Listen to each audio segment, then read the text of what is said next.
오늘 강의할 부분은 메디치 가문에서 배우는 리더십의 비밀입니다. 제가 최근에 개발했던 프로그램 중에서 아마 여러분들 많은 분이 알고 계십니다. 메디치 가문. 이분들이 어떻게 리더십을 발휘했는가 이런 것들을 한번 여러분하고 같이 한번 살펴보고자 합니다.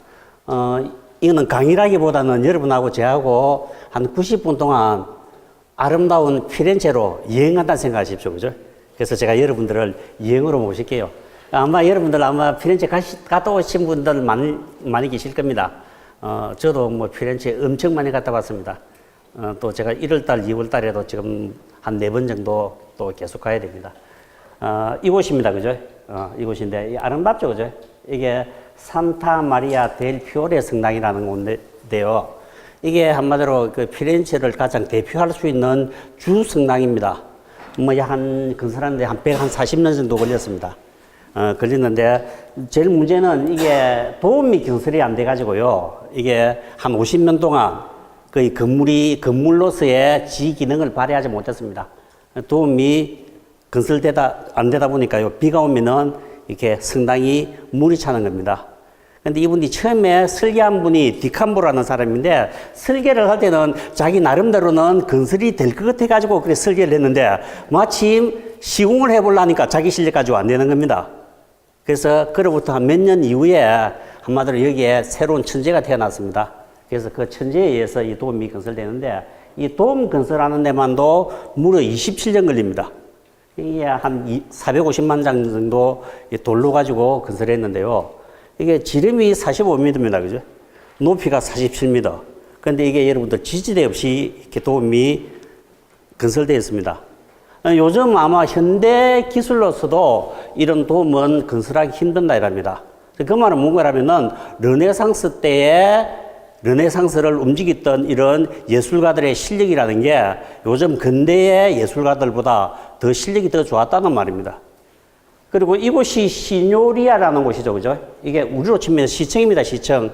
그래서 이곳은 종교를 관장하는 곳이고, 이곳은 정치를 관장하는 곳입니다. 불과 채 1km도 안 됩니다. 1km는 거의 한 500m도 안 될 거예요. 걸어가면요, 불과 한 3, 4분만 걸으면은 닿을 수 있는 아주 가까운 곳이 있습니다. 그 말은 뭔가라면은 이 르네상스 시대만 하더라도 종교와 정치가 한마디로 같이 갔다는 거죠. 제가 오늘 여러분하고 크게 한 3가지 부분을 강의할 겁니다. 4가지 정도 부분 강의할 겁니다. 그죠? 자, 그런데 이게 피렌체가요, 이태리라는 도시가 완전하게 하나의 공화국으로 되는 데는 여러분들 알다시피 최근입니다. 근래 19세기 후반기에 와서 드디어 하나의 공화국으로 되어 있지만 12, 3세기만 하더라도요, 이게 각각 도시별로 각각 하나의 공화국들로 다 짜여져 있었습니다. 그래서 한때 이렇게 경쟁이 심할 때는 각각 도시가 약 한 20개 도시가 하나의 이태리라는 곳에서 모여가지고 각각 도시들끼리 엄청 경쟁을 했죠. 그래서 이게 하나의 공화국으로 되기까지는 엄청난 시간이 걸렸습니다. 그러다가 르네상스 시기에 되면요, 크게 한 이런 5개의 공화국으로 크게 재편이 됩니다. 제가 오늘 강의할 곳이 플로렌스 이곳입니다. 그죠? 플로렌스, 피렌체라는 곳이죠. 그 위에는 밀라노입니다. 그죠? 오른편에는 베니스, 베네치아라고도 하죠. 그리고 여기가 로마, 여기가 나폴리입니다. 근데 한번 보십시오. 플로렌스가 땅이 제일 작습니다. 도시가 땅이 작다는 말은 무슨 말입니까? 결국은 인구가 작다는 말이죠. 인구가 작다는 말은 그만큼 국력이 약하다는 말입니다. 왜? 도시끼리의 경쟁력이라는 게 그 당시에 대부분 전쟁을 통해서 새로운 도시를 침범해서 그 도시를 한마디로 이기면요, 그 도시가 나의 것이 됩니다. 그래서 끊임없이 이 도시가 자기의 세력을 팽창해 나가는 과정에서 결국은 전쟁으로 결국은 국력을 팽창해 나갔습니다. 자, 그런데 피렌체는 도시가 땅이 작다는 말은 인구가 작다는 말입니다. 그만큼 전쟁 칠 수 있는 사람이 작다는 이야기죠. 15세기만 하더라도요, 피렌체는 불과 인구가 한 5만 5천 밖에 안 됐습니다. 그런데 나폴리 같은 경우에는 그 당시만 하더라도 인구가 25만 명이었습니다. 자, 결국은 나폴리에 비해서는 약 한 20% 정도밖에 군사 능력이 안 된다는 이야기입니다. 그리고 군사가 작으면 두 번째 할 수 있는 방법이 있습니다. 돈이 많으면 됩니다. 뭐만 사면 됩니까? 용병을 사면 되니까요. 왜? 그 당시에 오스트리아 용병들이 아주 용감하게 전쟁을 잘 쳤습니다. 그래서 그 당시에 돈 있는 국가에서는 오스트리아 용병들을 많이 삽니다. 물론 가격이 비쌉니다. 이놈들이 전쟁을 잘 치니까요. 그런데 돈도 없어요. 피렌체는. 돈은 어디가 제일 많습니까? 밀라노가 제일 많죠. 지금도 그렇습니다. 지금도 경제적인 수도는, 그죠? 여러분 알다시피 밀라노입니다. 이 모든 공업지가 여기에 다 몰려 있거든요. 그리고 그 당시에는 베네치아가 돈이 많았습니다. 그러다 보니까 차츰차츰 이게 지중해 무역권이 형성되면서 피렌체가 새로운 하나의 도시로서 각광을 받습니다. 그러다 보니까 많은 도시국가에서요, 이 피렌체를 잡아먹으려고 엄청나게 많은 그죠 대국들이 항상 시시탐탐 피렌체를 노리고 있습니다. 한때는 밀라노가 침범에 들어왔죠. 또 어떤 때는 밀라노하고 베네치아가 같이 연합을 해가지고 이 자그마한 도시를 침범에 들어오기도 했습니다. 때로는 나폴리하고도 엄청나게 전쟁을 치고요. 그런데 나중에는 아예 국가가 쳐들어옵니다. 프랑스가 쳐들어오고 스페인이 쳐들어오고 그러다 보니까 피렌체는 항상 외침에 그저 위험에 놓여 있는 겁니다.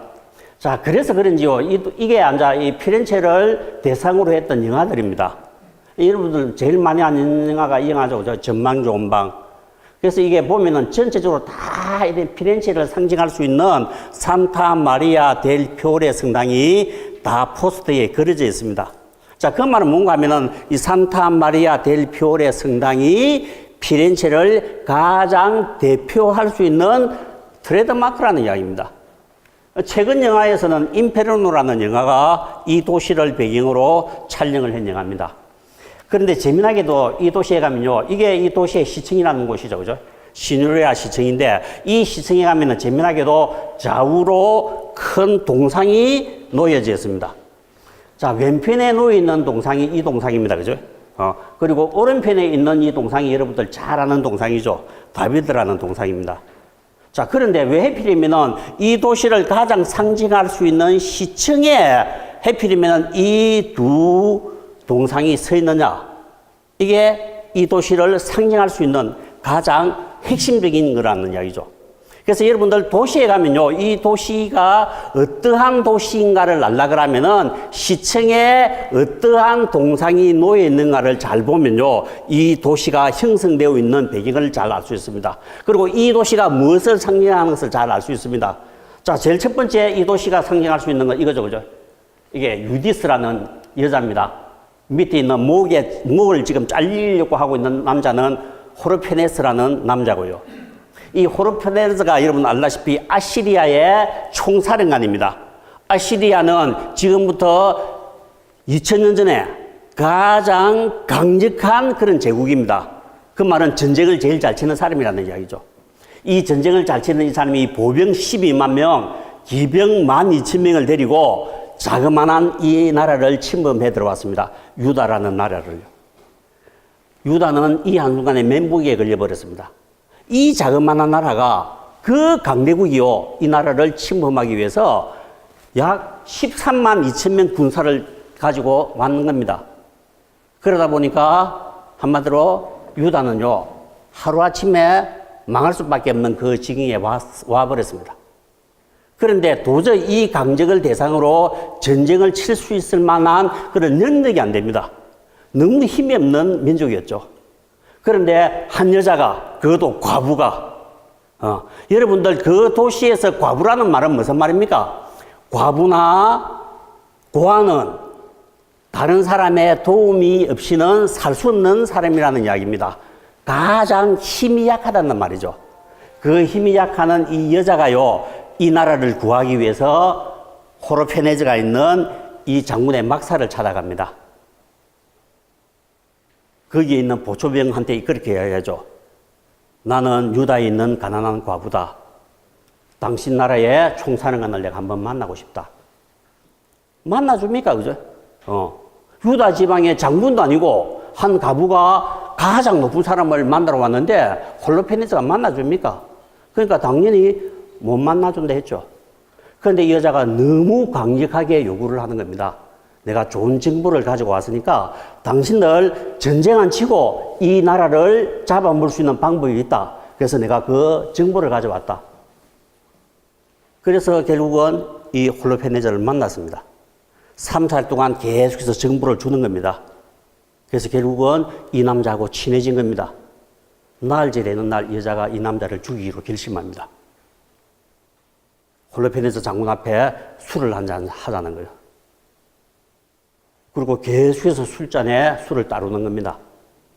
그러니까 홀로페네저가 술에 취해가지고 새벽 한 2시, 3시 되니까 결국은 자기 막사에 가서 잠을 자는 거죠. 이 장군이 잠을 자는 것을 확인하고 난 이후에 이 유다 여자가요, 그 막사에 성큼성큼 들어가가지고 홀로페네저 칼을 뽑아가지고요, 아예 목을 잘라버렸습니다.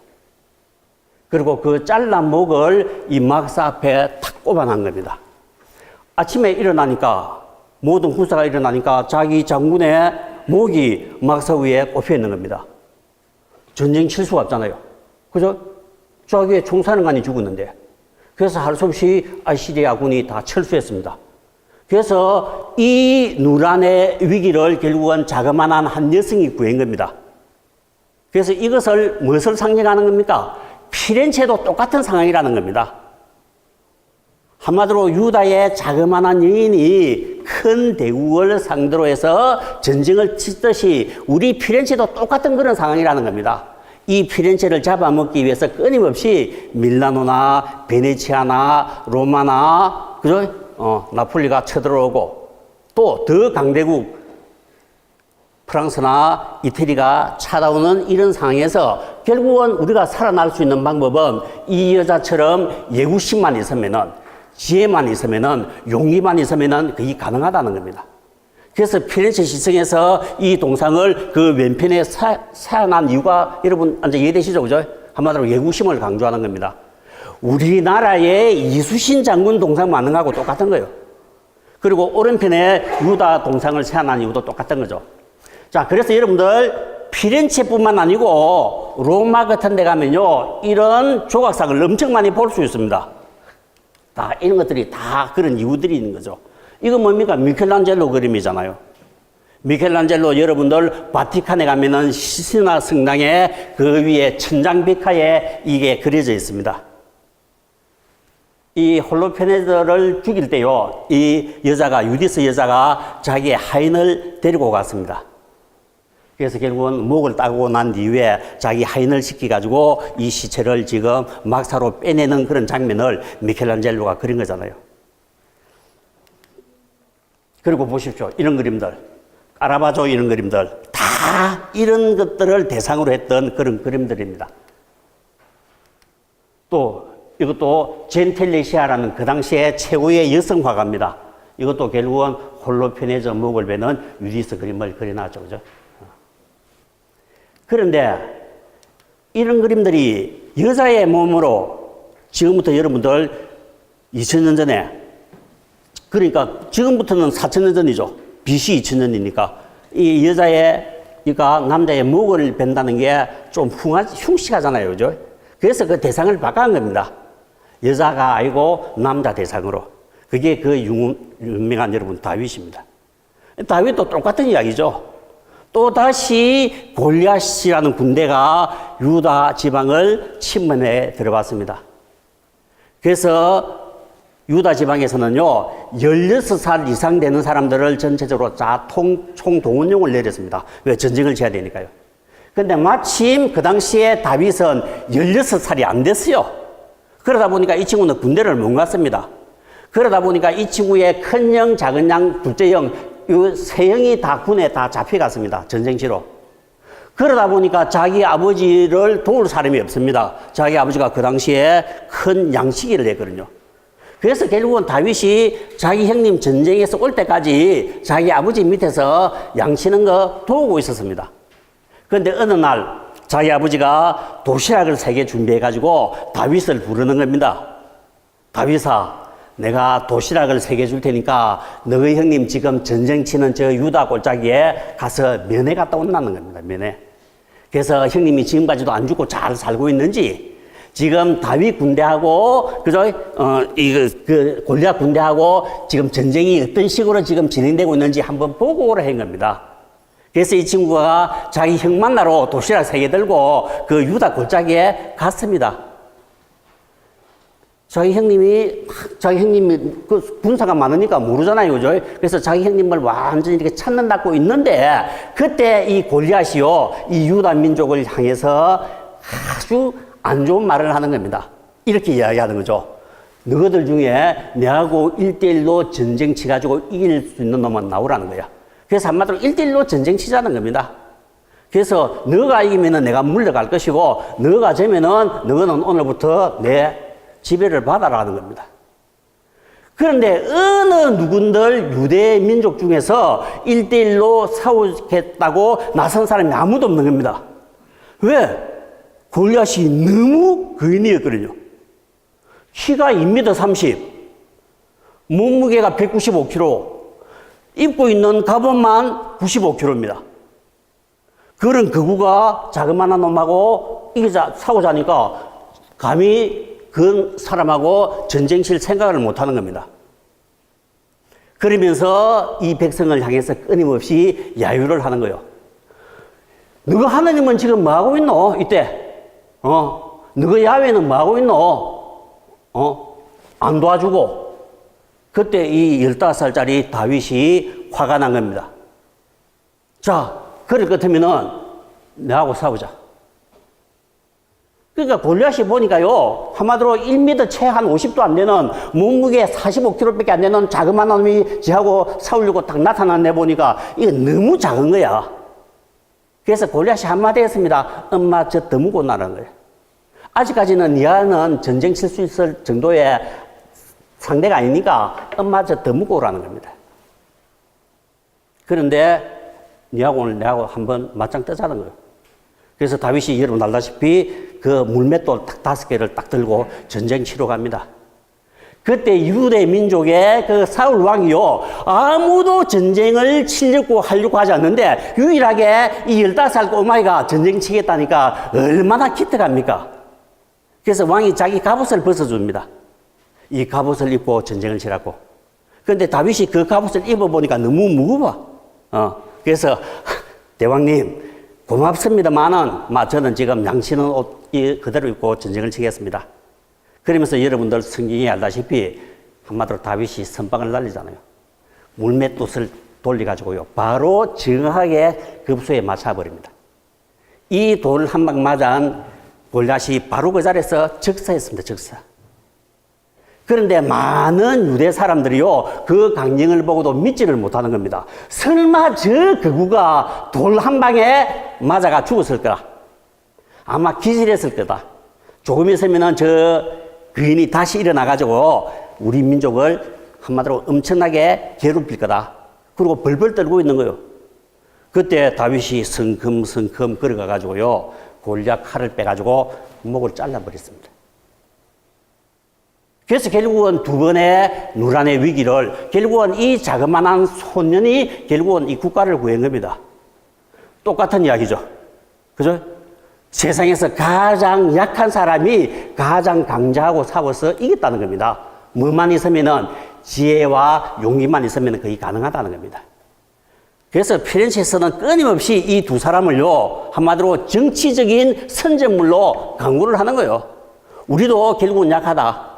그래서 이런 도시들 간의 틈바구니에서 살아남을 수 있는 유일한 방법은 이 사람과 같이 용기 있고 지혜만 있으면은 충분히 이길 수 있다. 그런 것들을 강조하기 위해서 이런 동상을 세우는 거예요. 그래서 여기 가면요, 이 도나텔로가 만들었던 다윗들, 그죠? 그리고 다음에는 차츰차츰 또 가면요, 또 청동상을 만들죠. 그리고 베르큐어가 만든 동상들, 그리고 아마 여러분들 제일 잘 아는 거는 아마 미켈란젤로가 만든 이 다윗상을 제일 잘 알 겁니다. 이런 동상들을 끊임없이 세우는 거예요. 그래서 혹시 여러분들 피렌체 가시면요, 홀로페네저 동상을 볼 때 또는 다윗 동상을 볼 때 금방 제가 이야기했던 이런 예우심을 강조하는 한마디로 피렌체의 하나의 정책이라 이렇게 생각하시면 이해가 좀 되실 겁니다. 그죠? 이게 피렌체가 있는 도시가 이게 토스카나주죠, 그죠? 토스카나주. 한때 이 피사하고 싸움했습니다. 피사하고 싸움해가지고 결국은요, 이 피렌체가 이겼습니다. 그래서 피사를 한마디로 종속시켜버렸죠. 자, 그러다 보니까 피사는 끊임없이 또 다시 힘을 키워가지고 피렌체하고 이기가지고 독립하려고 한마디로 항상 준비를 하고 있는 겁니다. 자, 그럼 무엇을 보면 알 수 있는가 하면은, 이 보십시오. 이거 보면 알 수 있잖아요. 시노리아 정청 앞에 지금 다윗 동상이 서 있는데, 이 옆에 있는 건물이 여러분 잘 아는 우피치 건물입니다. 유명한 르네상스의 보물들이 있는 우피치 박물관입니다. 그런데 이 레오나르도 미켈란젤로가 만든 다윗상이 무엇을 보고 있습니까? 저 우피치 끝을 보고 있잖아요. 왜 그런 줄 아십니까? 이게 눈동자를 한번 보십시오. 여러분들 우피치 딱 끝나는 지점 가면 뭐가 있습니까? 아르노강이 있잖아요. 아르노강이. 피사에서 전쟁 치러 올 때는 항상 아르노강을 통해서 사람들을 싣고 전쟁을 치러 오는 겁니다.